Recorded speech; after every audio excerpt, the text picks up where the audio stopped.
Hola,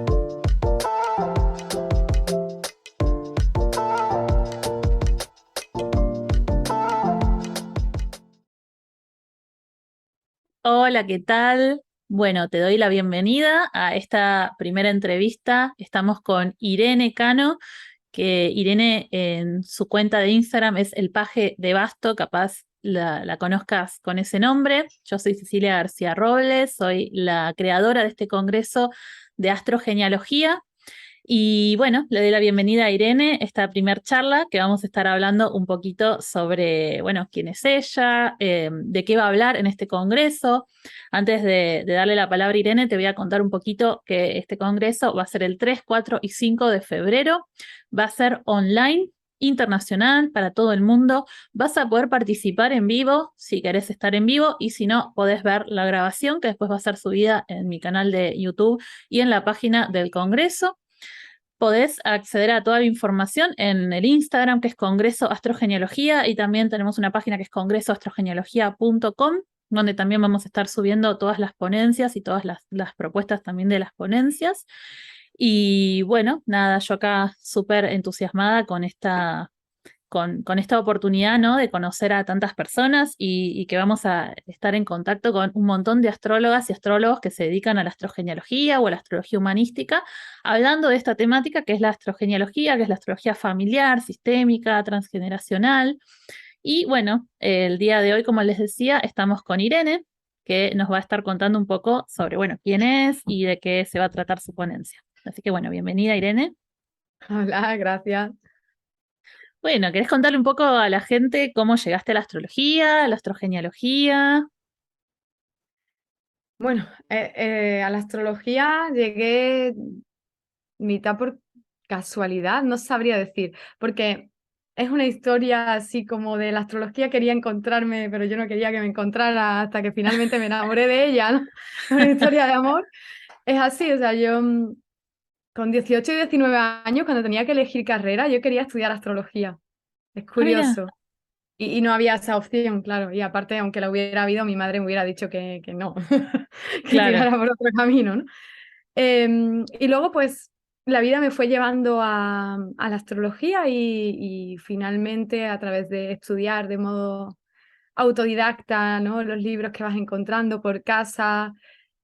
Había un libro que, bueno, mi padre tiene un mogollón de libros en casa. Mi padre es geminiano y tiene la Ah, casa llena de bueno. libros.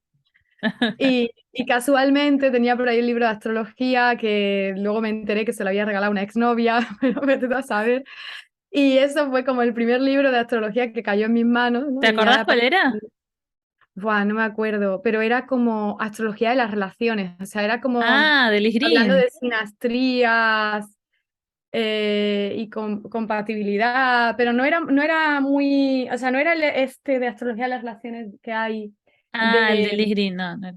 Richard Idemont, ¿no? Hay uno, Sí, pero no sí, era sí. ese, porque ese es muy complejo. O sea, me acuerdo que era como muy coloquial, muy para que todo el mundo lo entienda, ¿no? Que lo típico de que le regalas a alguien que no sabe astrología, ¿no? Y esta persona pues se lo regaló. Pero me llamó mucho la atención eso de la compatibilidad entre los signos, de verlo en un libro, porque claro, yo hasta ese momento si lo había visto era como gente que hablaba de eso en la tele, así, gente un poco rara, ¿no? Pero no había visto eso en un libro. Y a partir de ahí pues empecé a seguir leyendo, seguir investigando. Paralelamente estudié psicología, llegó más o menos a la vez la psicología y la astrología, bueno, la Qué bueno psicología un eso. poco. Sí, bueno, por un tiempo sentía como que había dos yo, ¿no? La yo psicóloga científica y la yo astróloga mística, hasta que encontré el punto intermedio o comprendí, ¿no? Que ninguna de las dos cosas era, ni una era tan mística ni la otra era tan científica.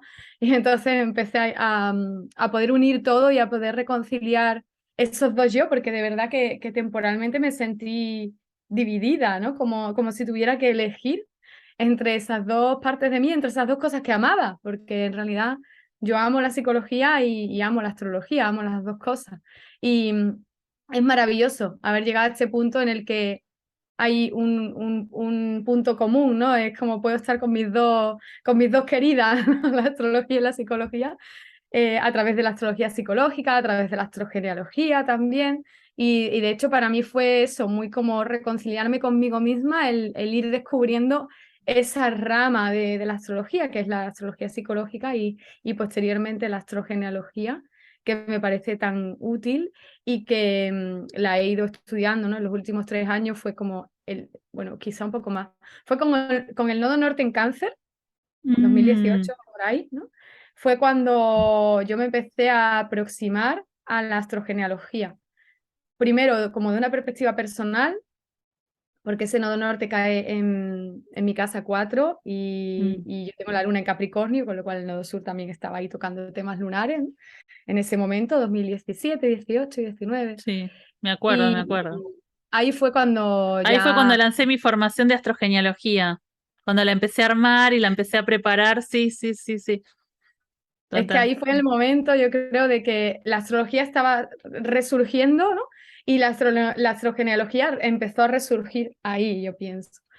Sí, Y pues me encantó. Empecé a ver la perspectiva astrogenealógica de la carta natal y a comprender patrones, a comprender muchísimas cosas y de mi vida, ¿no? Y luego la empecé a aplicar para otras personas. Lo típico que todos hacemos, ¿no? Cuando estudiamos astrología, para mí, luego para mis amigos, para mi familia y posteriormente para mis clientes. claro. Y así fue. Fue como, tú sabes, casualmente tú empiezas a ver que eso es útil y empiezas a tener una consulta con alguien y te das cuenta de que le vendría muy bien tener esa perspectiva y entonces empiezas a usarlo y bueno, una cosa te va llevando a la otra y me di cuenta, ¿no? de que era el camino y cada vez tengo más claro que es como el camino que quiero seguir, aunque aún hago pues mis revoluciones solares, ¿no? Y mis cosas de astrología, pero es verdad que ahora mismo lo que me tiene enamorada es la astrogenealogía realmente. Es hermoso, sí. Y además está muy cerca de la psicología. Bueno, de hecho, la astrogenealogía, dentro de la palabra astrogenealogía está la parte genealógica, que en realidad no es genealógica pura, es psicogenealógica, ¿no? Y Ujú. la psicogenealogía surge del psicoanálisis, de la psicología, ¿no? Del estudio de esta dimensión, más allá, ¿no? De esta dimensión familiar, porque en realidad lo que la astrogenealogía hace es situarnos dentro de un contexto, ¿no? Un contexto mayor, que no es solo el individuo. ¿De dónde viene el individuo? Yo siempre digo, no, no nacemos de un repollo. O sea, esa persona viene de una familia, viene de un contexto, viene de experiencias familiares que lo marcan, que lo atraviesan. Así que claro, está muy, muy relacionado con todo Está eso. relacionado con la psicología transgeneracional Tal y cual. sí, con la psicogenealogía también. Y la verdad que son ramas que me encantan. Yo dentro de la psicología ahora mismo sigo estudiando porque yo creo que moriré estudiando como buena sagitariana que soy. Creo que me quedaré toda la vida estudiando. Eterno estudiante, ¿no? Ahí cumpliendo el arquetipo. Y ahora mismo que sigo estudiando como para especializarme y certificarme como psicóloga sanitaria, como terapeuta, todas las asignaturas que pude elegir en el máster que tuvieran que ver con algo de esto, aunque fuera lejanamente, las elegí, ¿no? Por ejemplo, elegí terapia familiar, o sea, es como terapia con familias vulnerables y tal, y el profesor tiene una perspectiva muy de la psicología transgeneracional. Por Ah, supuesto, interesante. alejada de lo que es la astrogenealogía, pero sí como que tú vas atando, ¿no? Y vas viendo que hay cositas en común y que al final todo ayuda, o sea, toda esa formación, eh, si llega a una persona que la va integrando, la va haciendo como parte de uno, ¿no? Y ayuda a ser mejor terapeuta al tener toda esa perspectiva, ¿no? De quitándole los sesgos que tienen los demás, de esto Tal sí, cual. esto no. Si tú te atreves a unificarlo, pues al final obtienes una visión muchísimo más global y más completa de la persona. Yo creo que eso es la clave de la astrogenealogía, porque lo que hace es justamente aportarte una visión muy completa de ti, de tu pasado, de dónde tú vienes, de tu identidad, de tu herencia familiar y para que te sirva no para quedarte ahí en esto soy yo porque esto heredé, ¿no? Sino en esto soy yo, este es mi potencial y voy a sacar el máximo partido de este potencial que me ha tocado, ¿no? que otras personas de mi familia, bueno, hicieron lo que pudieron, está bien, pero no significa que yo tenga que hacer lo mismo. Claro. Claro, y además también, como siempre digo, ¿no? Nos heredan conflictos, nos heredan temas a resolver, pero también nos heredan talentos, ¿no? Porque somos lo que somos gracias a ellos y estamos acá, ¿no? Estamos acá, tenemos un montón de recursos, eso también es un legado familiar. Así que bueno, sí, Ujú. es seguir integrando. Y bueno, ¿querés contar un poco la ponencia que vas a dar? Sí. Bueno, yo voy a hablar de las casas 4, 8 y 12, que son unas casas que dentro de la astrogenealogía, bueno, pues estamos diciendo que la astrogenealogía nos conecta con nuestro pasado, ¿no? Con de dónde venimos y por qué somos quienes somos a día de hoy, pues justamente estas son las casas por excelencia del pasado.